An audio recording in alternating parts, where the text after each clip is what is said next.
Hi, I'm Alberto Giaccone. Today I want to evaluate some strength and weakness from some of the most famous music distribution platforms such as Bandacmp, Spotify and Apple Music. Spotify is probably the most famous platform in music distribution with 406 million of users. The app is absolutely easy to use and is completely focused on consumers, and the financial success is based on streaming. It distributes approximately 70% of its total revenue to rights holders, often record labels, who then pay artists based on individual agreements. Because Spotify is the most famous platform means the company have the influence in deciding the chart position and the album sales. It also attracts attention for several security breaches, including some change of its privacy policy pay for play. Spotify is an incredible tool to promote new artists. The app has the best algorithm ever, and it works very well guiding you in the right direction to discover new music, based on your listening habits, bringing to the discovery of new artists. With an artist profile, you can find out how your songs are performing, how you're being discovered, and where your audience is. And for new releases, watch your state move in real time. Spotify offers the possibility for new artists with no record label involved to upload their music on the app, and by using a distributor like TuneCore to promote your works to the audience and publishing it with a cost of $9.99 per single or $29.99 per album. In the context of new artists, one weakness is without any doubt the very small income you can get from it. To have an idea, you need to have 1,000 streams every day to reach the minimum wage. Many artists feel they have been treated unfairly by streaming. The company doesn't actually pay musicians per stream at all. What Spotify does is decide the total sum overall they are paying out in royalties. Then your payment as an artist depends on the percentage of the total stream you are in all of Spotify, says entertainment lawyer Cameron Collins. You can claim your label on Spotify for the artist, and you have instant access to all statistics, selling merchandise, playlists, and more. Label pays Spotify to advertise priority release to the listeners. Using Spotify Analytics is now easier for famous artists and their label, planning promotional strategies, and start new collaboration between teams. A study has shown that record labels keep a nice amount of the money earned from Spotify. Spotify pays 2/3 every dollar of revenue to rights holder, with 75% to 80% of that going to labels, translating to 50 to 53 cents of dollar, depending on agreements between the service and different labels. Spotify said that it doesn't accept payment for playlist placement. There may nevertheless be an incentive to award the highly coveted spots to the major label artists. Incentive may also be influenced by some contract with those labels. Even famous artists, especially upcoming artists, become very famous in a relative short time. It's absolutely meaningless to be on the top of the chart or having many album sales. It's just about who have more influence on the Spotify company.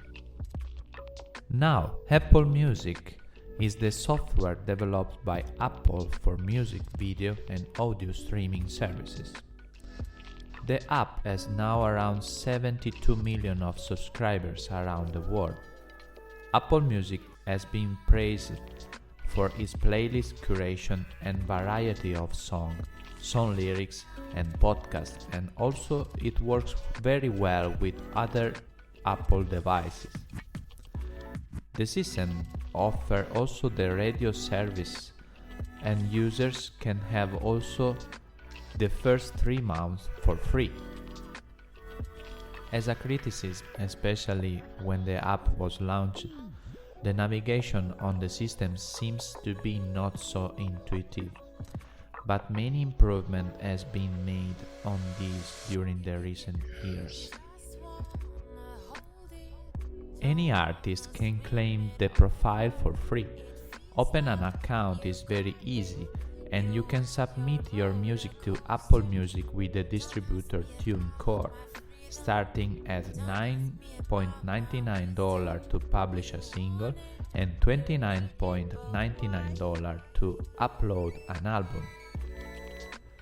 As an artist, you can discover where your fans are around the world, see where your song is listened more, have access to all analytics section, see the impact of your music around the world.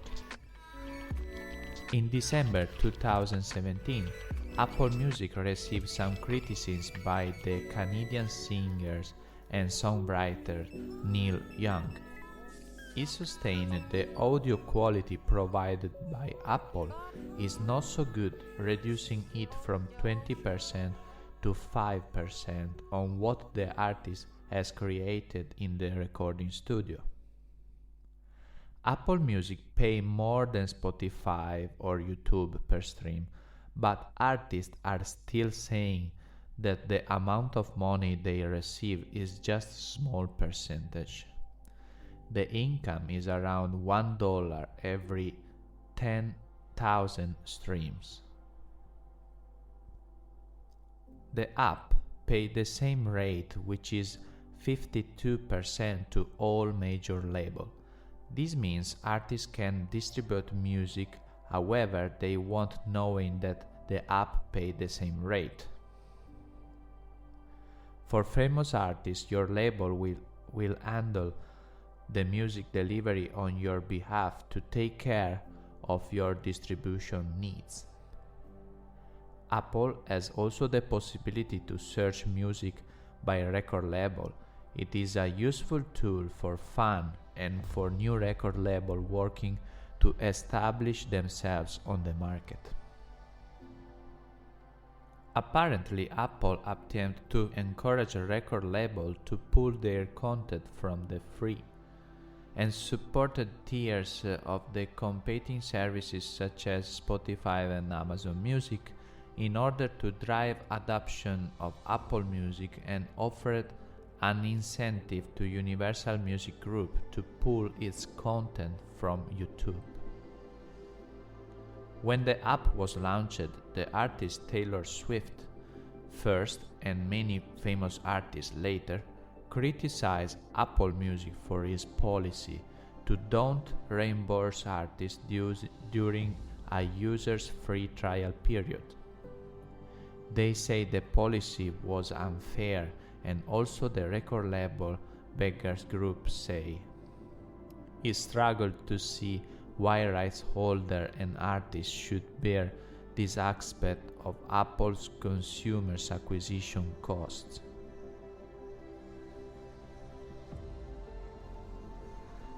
Bandcamp seems to be the opposite of Spotify. For example, Bandcamp is more focused on album instead of playlist, and it lets the artist and label set their own price. The app operates on a simple revenue share with artists and collects no information on its users. But Bandcamp allows artists to take orders for physical goods that they can fulfill however they choose, from their home, from record labels or distributor, or from third party. The increasing number of new artists has sadly made it a poor music discovery resource. We have many genres of music from many different artists, but the Discover section of the website doesn't work effectively, and this causes a poor reliability on promoting new release. Fans can stream their music on Bandcamp, but they can also send the music as a gift, view lyrics, and make a wish list and buy a physical release. Uploading music to Bandcamp is free. The company takes a 15% commission on sales made from their website. The 82% of the money goes to you. From the perspective of a new artist, Bandcamp said, "We only make money if the artist makes a whole lot more." As an artist, the 82% of the money goes to you. There are no costs for publishing music, and you have also the possibility to charge the price that you decide for your music and change it at any time. Bandcamp automatically notifies your fan when you are releasing a new music.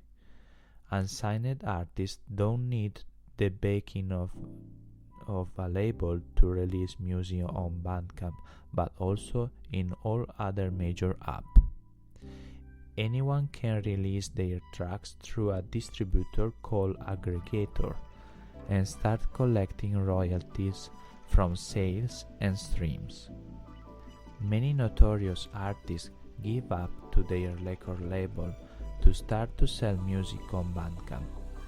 If your sales are more than $5,000, the company's commissions drop to 10%. Bandcamp has become a lifeline for artists doing something different, cooking up new ideas with little regards for trends, scenes, or playlists. You have the possibility to open your label account for $20 a month up to 15 artists, or with $50 a month, you can have unlimited artists. Interesting to know, when COVID-19 hit, Bandcamp announced it would waive its usual 15% fee for one day in order to support artists affected by the shutdown of live music. As a result, fans bought 800,000 records in 24 hours. This marketing strategy was adapted later by many individual musical labels. The biggest frustration while using Bandcamp is when attempting to discover new music to listen to. You're always stuck searching for the most popular band within your filter rather than be given results based upon your own music listening. Sometimes it seems individual artists' pages are not very interconnected. As a criticism in this field, we can say also that the pages on Bandcamp are very similar to each other. This means the app looks sometimes a bit poor of character. Also here there is no revenue generated from album streams, so an artist makes money only when a customer buys an album.